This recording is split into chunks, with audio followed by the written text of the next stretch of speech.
বিসমিল্লাহির রহমানির রহিম। আসসালামু আলাইকুম।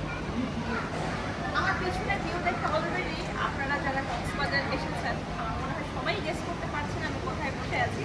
তো নতুন করে ইন্ট্রোডাকশন দেওয়ার কিছু নাই।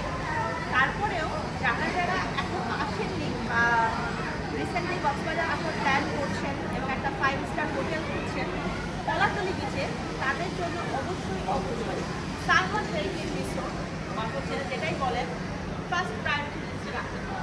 তার কারণ হচ্ছে ওদের যে সি ভিউ, ফাইন গ্লোয়িং একটা infinity view swimming pool area থেকে আমার কাছে অসাধারণ লাগে। যতবারই কক্সবাজারে এসেছি সাইমন হেরিটেজের এই ভিউটা আমার কাছে খুবই দারুণ লাগে। তো আমি যেই হোটেলে স্টে করি না কেন, আমি সবসময় এখানে এসে একটু টাইম স্পেন্ড করার চেষ্টা করি। বিকজ আপনারা দেখেন এক একটা ইনফিনিটি ভিউ, তার উপরে কিন্তু হাতের ডানে বামে সামনে যেদিকে তাকাবেন সেখানেই দেখবেন আপনার চোখ কোথাও আটকে যাবে। মানে একদম সাগর খুবই সুন্দর লাগে এখান থেকে। আকাশটা সাগরের সাথে মিশে গিয়ে এবারে আমার কাছে এই বঙ্গোপসাগরের পানির রঙটা ভালো লাগছে। তার পিছনে একটা কারণ থাকতে পারে, কারণ আমরা একটা অফ সিজনে এসেছি, এই সময়টাতে মানুষজন কম। তো মানুষজন কম থাকলে যেটা হয় পানি দূষণও কম হয় এবং তখন সব কিছুই একটু বেশি সুন্দর লাগে। এখন অনেকেই সুইমিং পুলে এনজয় করছে। তো সাইমন হেরিটেজের যে ব্যাপারটা, যেমন এখন যেহেতু অফ সিজন, ওদের ব্যাড ট্যাক্স ইনক্লুড করে সিটি ভিউ রুম হচ্ছে 8,000 এবং সি ভিউ স্টার্ট হয় হচ্ছে 12,000।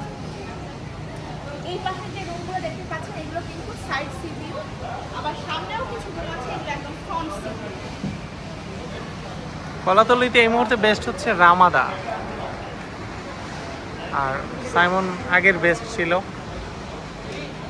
এই তো রামাদের রুম টেরেস বেশি, কিন্তু আমি রিভিউ দেখলাম রামাদার থেকে সাইমনের রিভিউ সবাই ভালো থাকে। I don't know Y, because আমি রামাদাতেও থাকি নাই। এটার সাইড ভিউ বেশি পাওয়া যায়, সামনেও পাওয়া যায় রামাদা। আমাদের যেমন হচ্ছে খাবার দাবার বা রুম নাকি রুম বিশেষ করে নাকি অনেক বেশি ছোট সাইজে, তারপরে হচ্ছে ওদের সার্ভিস নাকি অত ভালো না। সাইমনেরটা সবাই রেটিংটা বেশি দেয়। তো আমি জানি না, বিকজ আমি রামাদাতে স্টে করি নাই। এমনিতে ওদের অ্যাম্বিয়েন্স আমার কাছে ভালো লেগেছে, নতুন হিসেবে অবশ্যই সুন্দর। আর সাইমন হচ্ছে অল টাইম বেস্ট।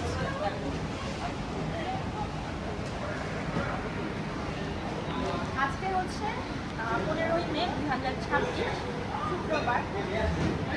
এই টাইমটা আর কয়দিন পরে, মাত্র 10 ডেজ পরেই হচ্ছে ঈদ। ঈদের একটা ভ্যাকেশন, ওই সময় প্রচুর ডিমান্ড আমি দেখলাম। সবাই তো এবার তো 7 ডেজ ছুটি ডিক্লেয়ার করে দিয়েছে, সবাই এদিক থেকে ঘুরতে যাবে। আর কক্সবাজার তো না আসতে মানুষের হয়ই না। সাগর আমার সবসময় ভীষণ পছন্দ। সাগর পাহাড় দিঘা যেখানে থাকে সেখানে আমার সবথেকে বেশি ভালো লাগে, যেটা হচ্ছে হিমছড়ি ইনানি সাইডে দেখা যায়। ওখানে পাহাড়ও আছে, সাগরও আছে। আর কলাতলির এখানে হচ্ছে অনলি সি ভিউ। তো সব মিলে এবার আমাদের এক্সপিরিয়েন্সটা একটু ডিফারেন্ট হতে যাচ্ছে, কারণ আমরা এর আগে যতবারই এসেছি সববারই আর কি খুব এটা একদম অন সিজনে এসেছি আর কি। তবে একবার এসেছিলাম আমার বাবা মাকে সঙ্গে নিয়ে, তখন প্রচণ্ড বৃষ্টি ছিল, বিপদ সংকেত ছিল, কত নাম্বার 9 নাকি কত নাম্বার ছিল, ঝড় তুফান, বড় বড় ঢেউ, সাগরে নামা বারণ ছিল।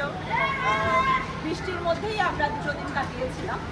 এবার কিন্তু আমি বৃষ্টির সিজনে এসেছি, কিন্তু এসে দেখছি ভয়ঙ্কর রোদ, বাতাস আছে। সাগরের পাড়ে তো অলওয়েজই বাতাস থাকে, জানি না ঝুম বৃষ্টি নামতেও পারে, ওয়েদারের তো কোনো ঠিক ঠিকানা নেই।